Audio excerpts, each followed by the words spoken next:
Maayong gabi eh. Binase sa ako ang kasinatian, binase sa ako ang nabantayan sa palibot. Daghan gyud ang nanginahanglan intawon sa mensahe sa pagkabanhaw.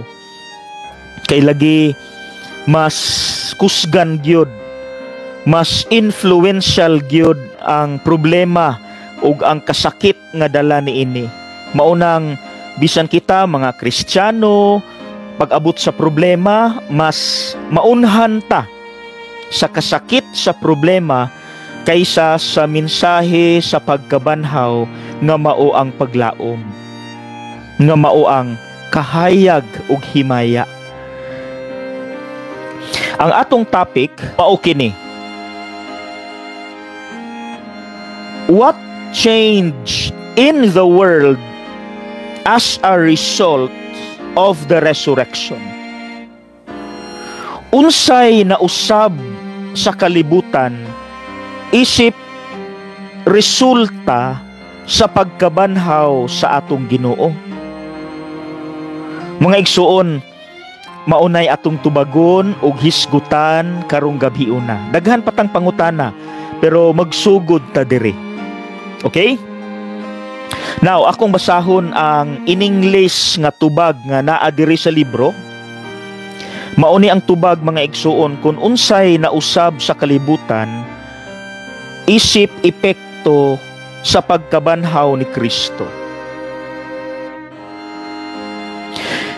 Because death is now no longer the end of everything, joy and hope came into the world. Mauna ang tubag, mga igsuon. Joy and hope came into the world. Now that death no longer has dominion over Jesus, it has no more power over us, either who belong to Jesus. It has no more power over who belong to Jesus.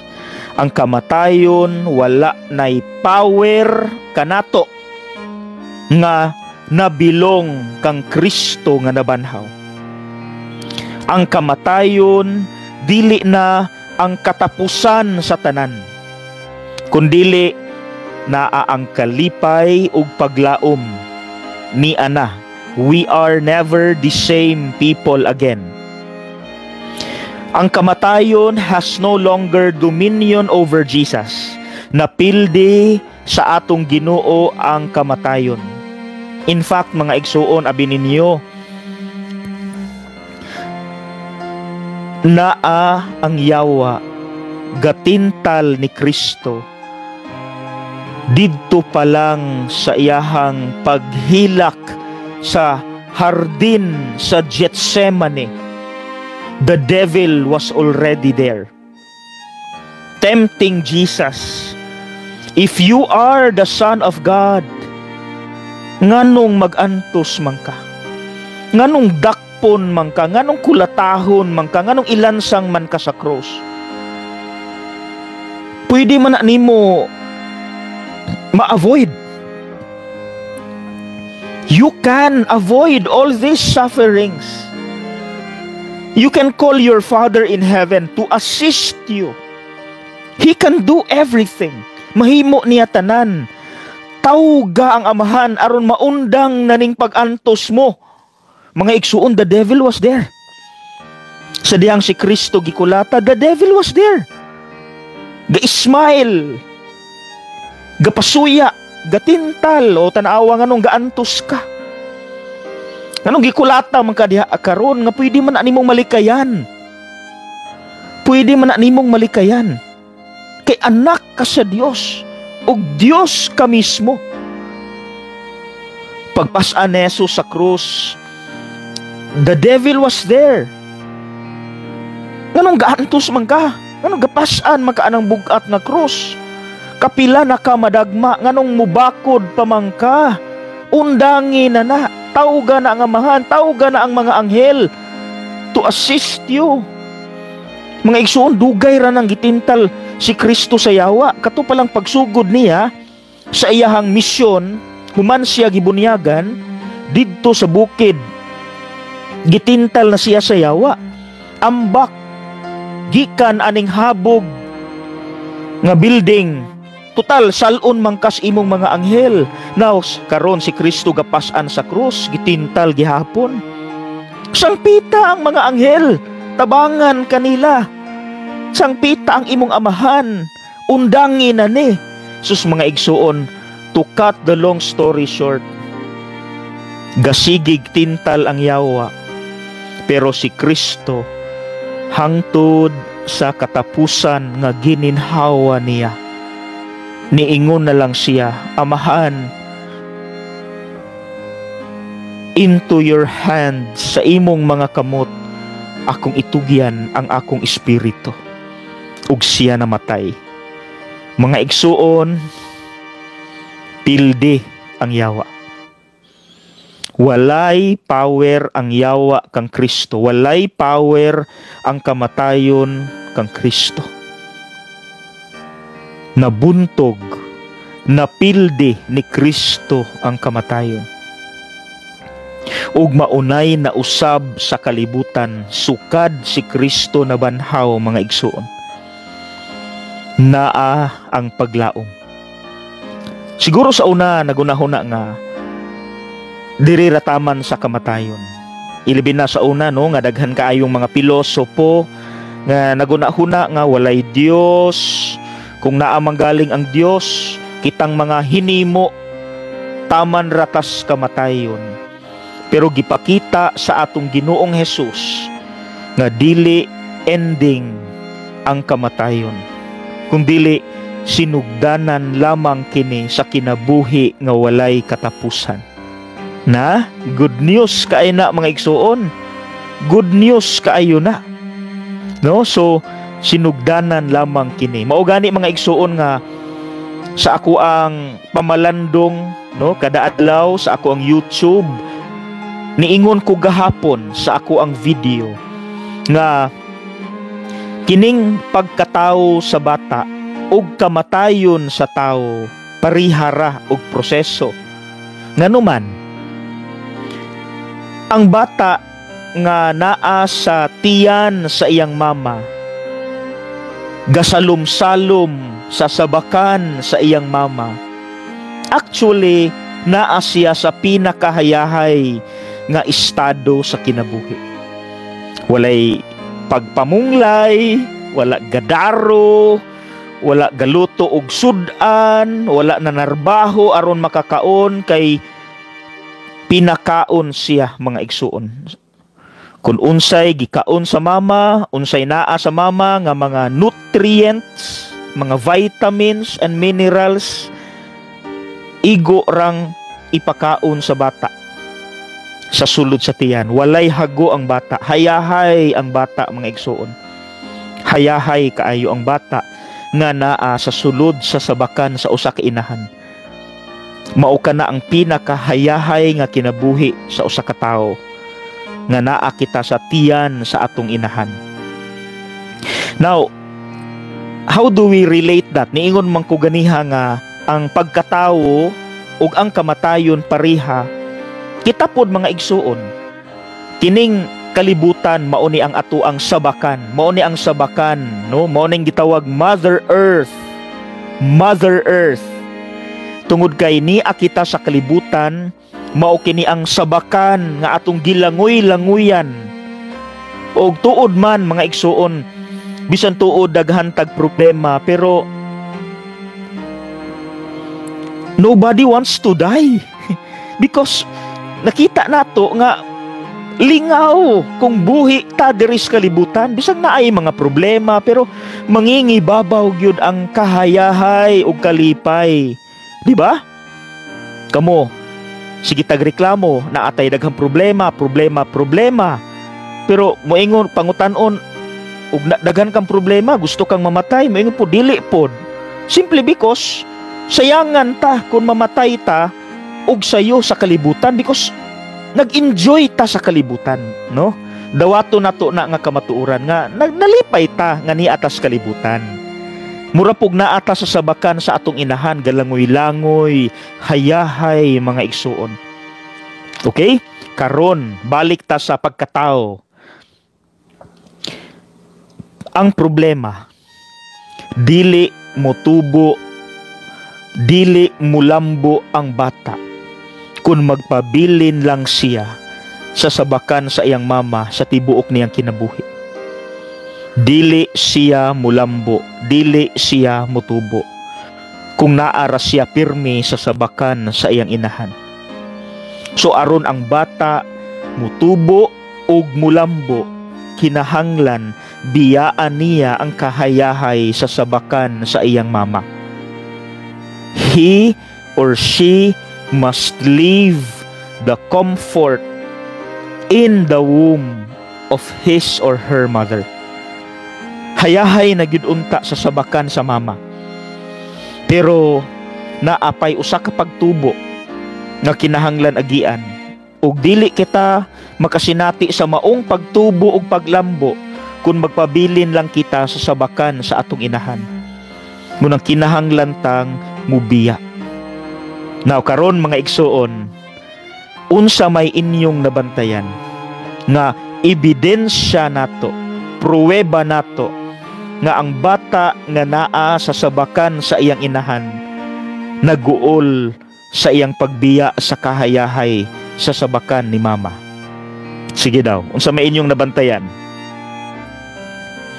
Unsa inyong nabantayan nga ebidensya aron pagmatuod nga ang bata gisayangan sa iyang pagbiya sa kalibutan, sa sabakan sa iyahang mama?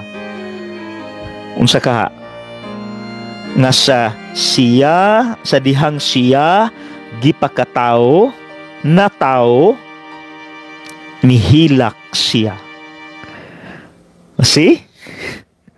Kabantay mo mga igsuon, walay bata nga gipakatawo nga paggawas gyud niya gikan sa sulod sa iyang mama, wala tasukad kita og bata nga nagkatawa. Wala sukad na ay bata nga nigawas gikan sa sabakan sa iyang inahan nga nagkatawa. Now you understand. Now you understand. Nganong ang bata paggawas gyud niya gikan sa tiyan sa iyang mama, nganong maghilak mangyud ang kuya. Nganong maghilak mangyud ang bata tungod kay dili gyud unta siya ganahan pa nga mubiya sa kahayahay sa sabakan sa iyang inahan. But he or she must leave. Kung gusto pa siyang mutubo ug mulambo, kinahanglan biyaan niya bisan hayahay na gyud unta. Kinahanglan siyang mudako, kinahanglan siyang ma-strong, makatlakaw nga siyara. Pero mahitabo ng tanan kung biyaan niya ang kahayahay sa sabakan sa iyang mama. Now mga igsuon, gets na to? Bal adto natas kamatayon. Now we also understand ngano man nga kung naay kamatayon manghilak man ta. Now we understand more. Kay sama sa bata nga naghilak, kita naghilak, kita maguol mamatay. Kung mahimo, inaton pa ang kinabuhi, i-extend pa ang kinabuhi, kay sayangan ta nga mubiya sa kahayahay sa kalibutan. Maunang makahilak ta, maguol ta, no, kanang hapit na tang mamatay, maguol kita kay dili kita ganahan mubiya sa kalibutan. So pareha ra gyud mga igsuon, no? Pareha ra gyud sila. Similar kaayo ang pagkatao sa bata ug ang kamatayon sa tao.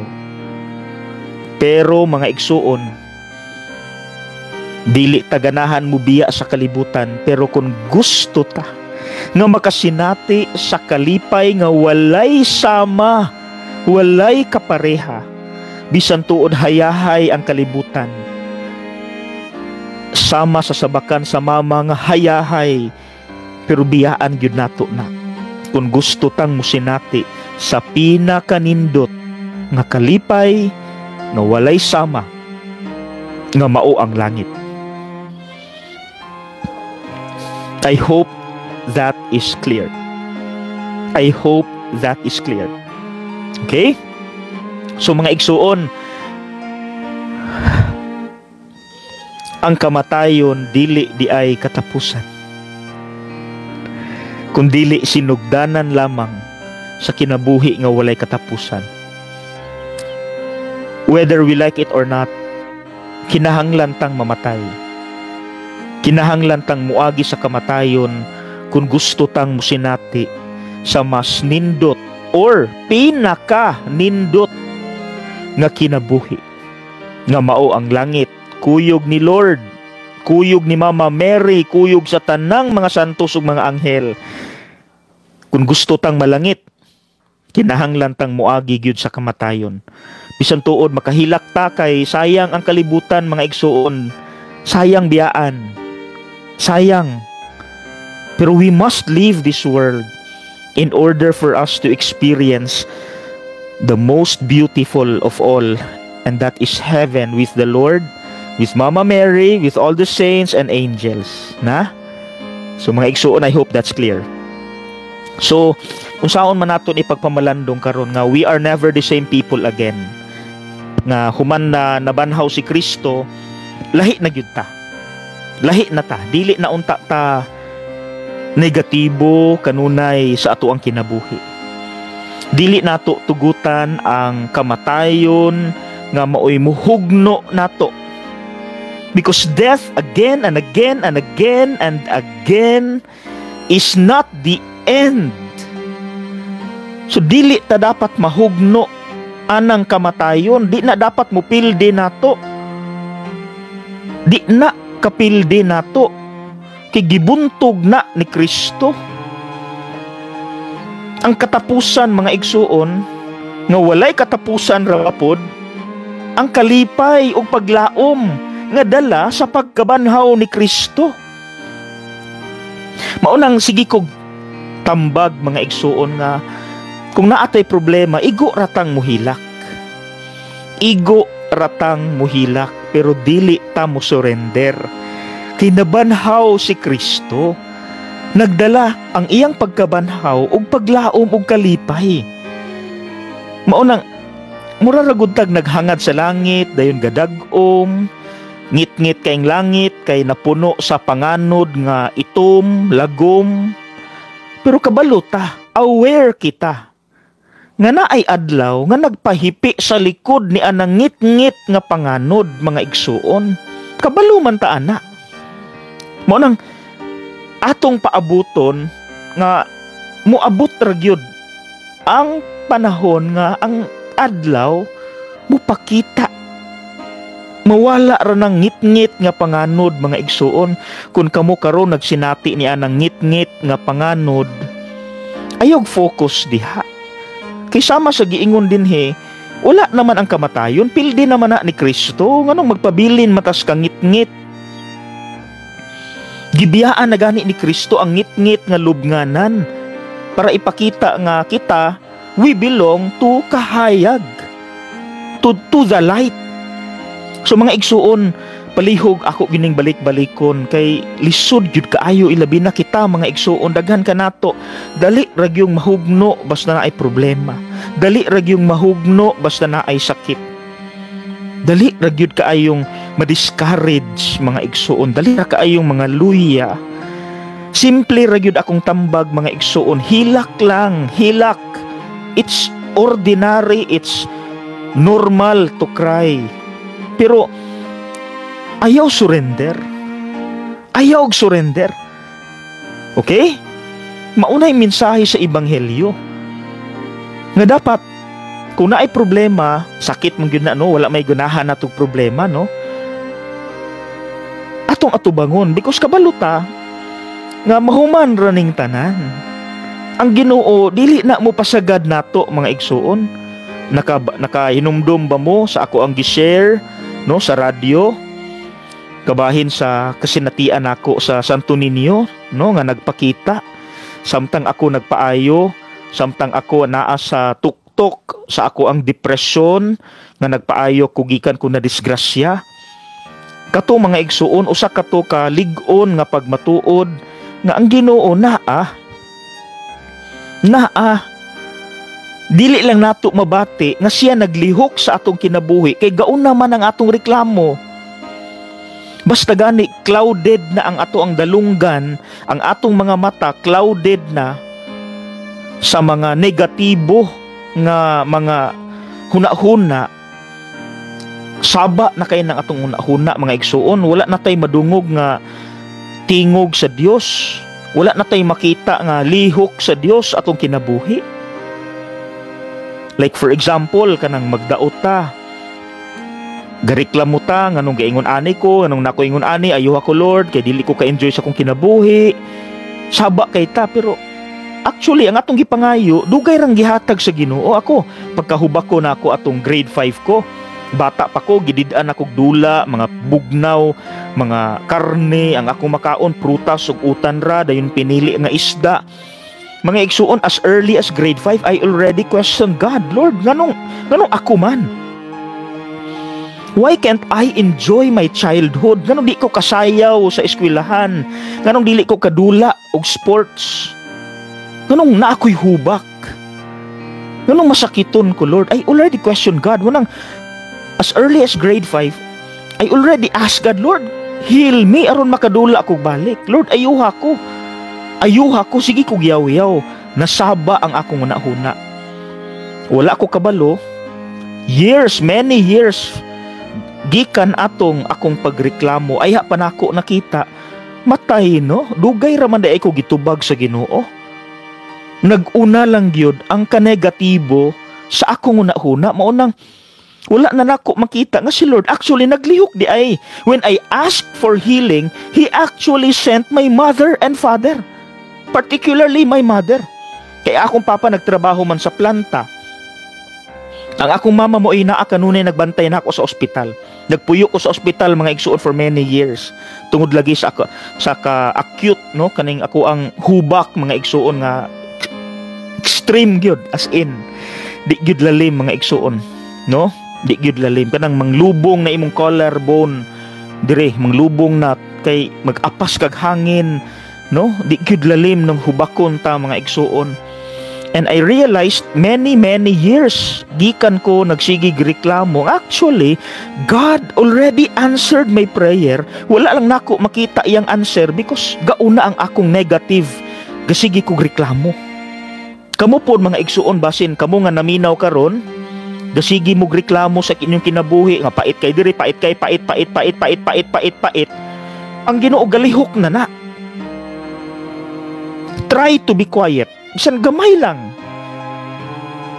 Lingkod atubangan sa imong altar or sa ibabaw sa imong katre before ka matulog. Kanang ikaw ra usa, kanang mupiyong lang ka, wala kay istorya, kanang imo lang tan-ahon ba imong kinabuhi, kumusta?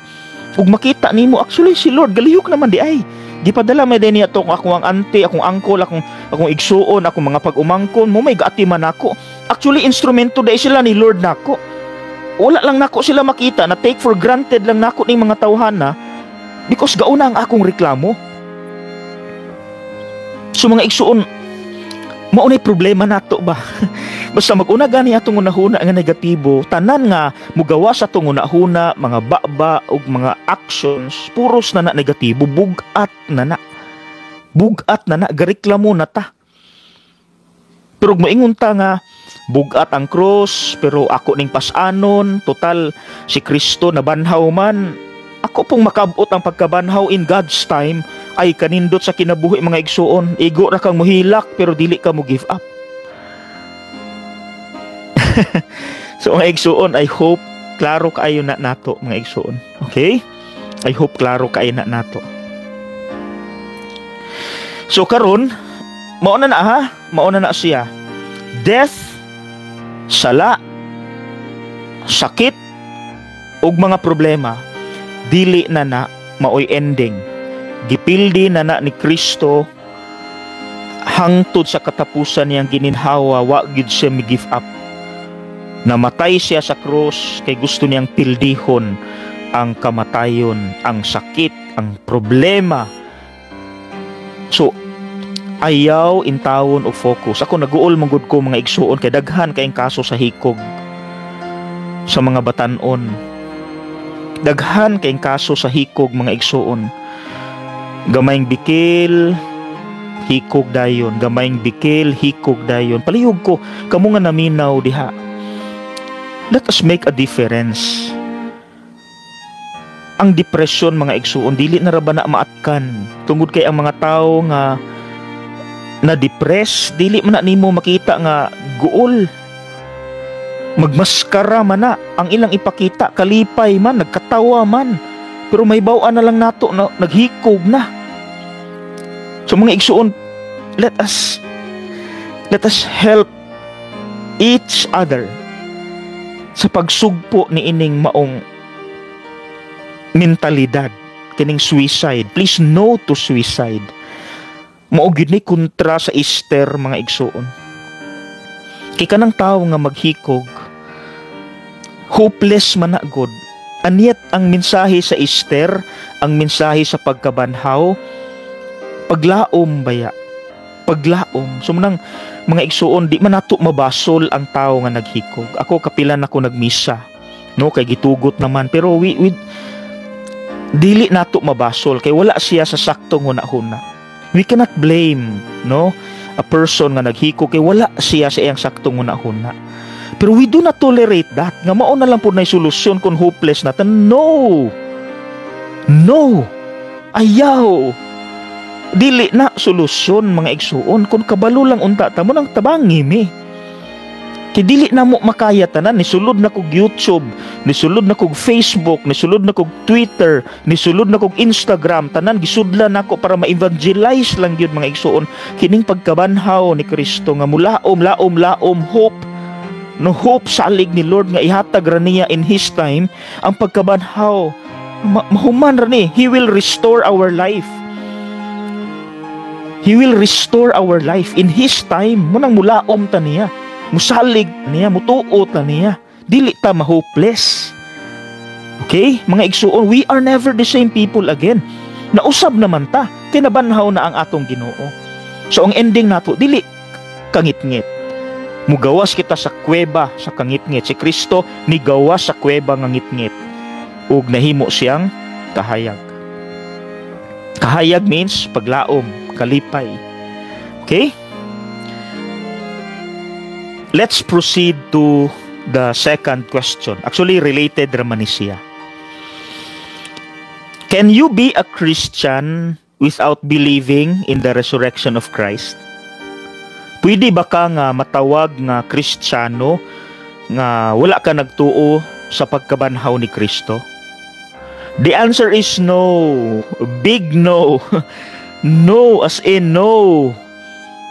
Dili ka pwedeng tawagong Kristiyano kung wala ka nituo sa pagkabanhaw ni Kristo.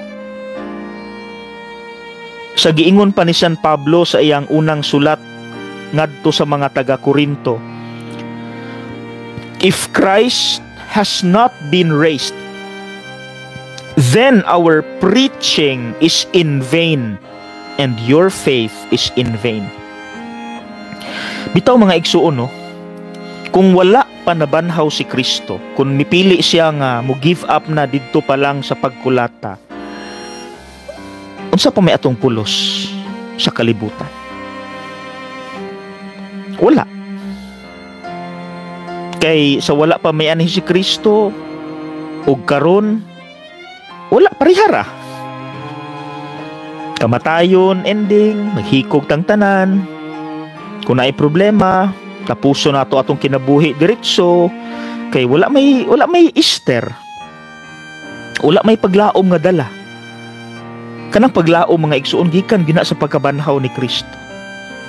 Kunang imposible sa usa ka Kristiyano nga di siya mutuo nga nabanhaw si Kristo. Mga igsoon, dili na ma-imagine, wala na nag-exist.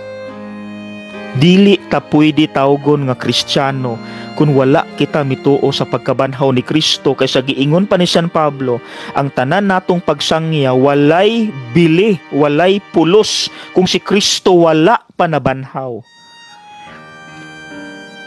Our preaching is in vain. Our faith is in vain if Christ has not been raised from the dead.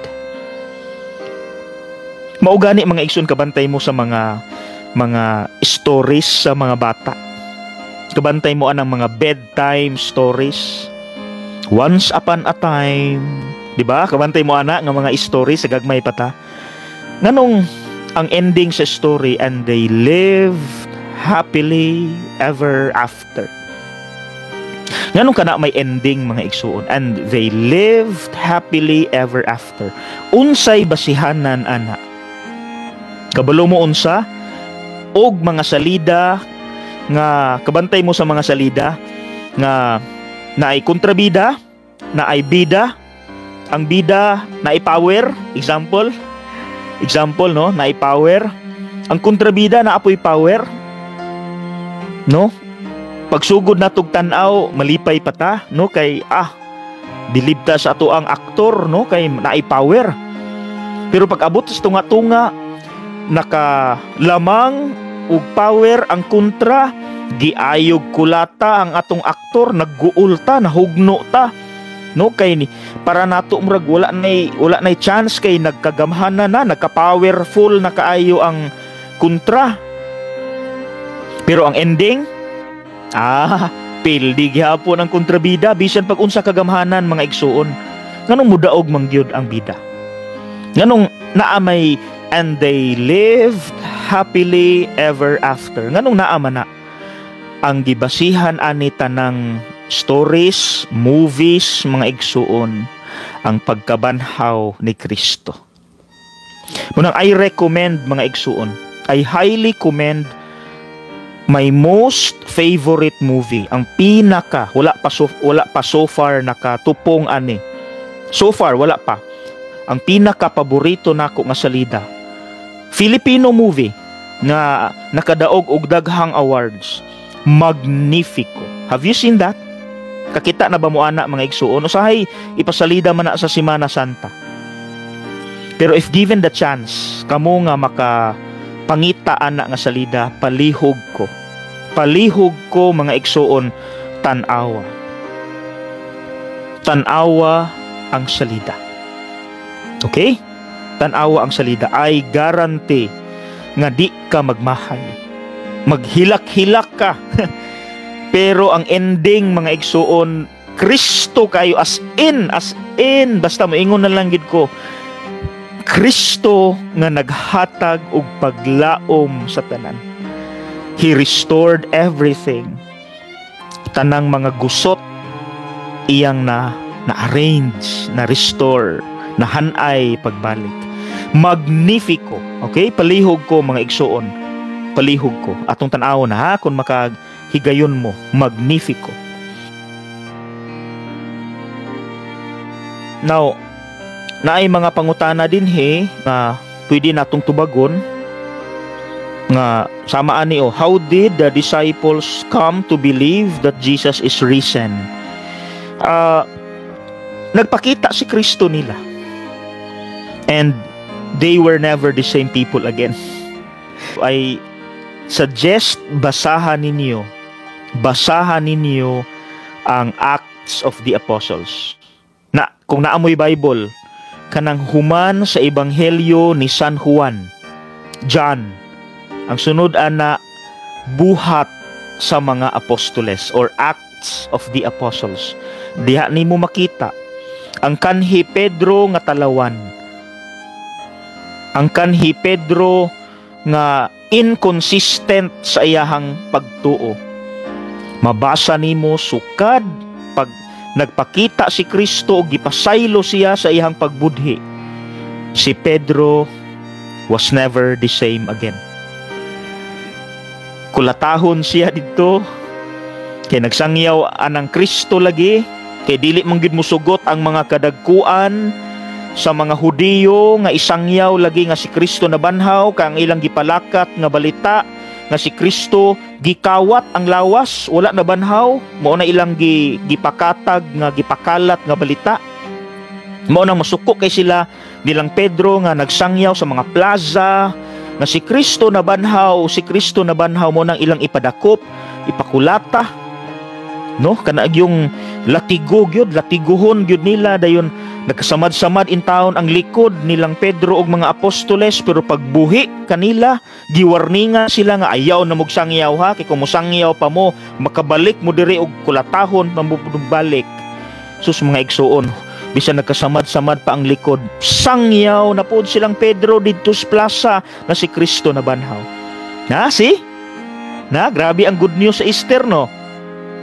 So kung muhawid lang kita sa Easter message mga igsuon, mapariha man ta nilang Pedro nga kanhi mga mabudhion, mga traidor, mga inconsistent, no? Mga walay klaro, mga mabaw kay pagtuo, pero tungod sa pagkabanhaw ni Kristo, nahimo silang kusgan, isog, manlalaban sa pagtuo, bisan pag sila gisakit ug hangtod sila gipamatay. Na imagine mga igsuon ha, naghikog si Judas, no? So 11 na lang sila kabuok. Ang nipuli nila Matias, so 12 na pud sila kabuok. To cut the long story short, di ba nanago man to silang Mateo, kisa to Simon, no? Saint Jude Tadeo, no? San Judas Tadeo, silang Andres, Santiago, nanago mo gito sila, no? Abi ninyo mga igsuon, si Juan ra ang namatay sa katigulangon. Na only John died due to old age. Silang Pedro, Andres, Santiago, and the rest of the apostles, except ni John, nahimong martir kay bisan sa hulga sa kamatayon, dili na sila talawan. Tanglimbawt akong balhibo mga igsuon, pagkalamiasan niyo good news, oy. Basta muhawid lang gyud ta sa pagkabanhaw ni Kristo nga dala ang paglaom ug kalipay, mapariha gyud ta sa mga apostoles nga dili na mahadlok mamatay, atubangon ang paglutos, atubangon ang sakit, atubangon ang problema, pasanon ang krus. Because kabalo silang Pedro na human aning kamatayon, si Kristo nagpaabot na sa langit nila. Kita pod mga igsuon, human ining problema tanan, na i-reward si Lord para nato. In His time, He will give that to us. Okay? Hope and hope and hope. Laom, ug laom.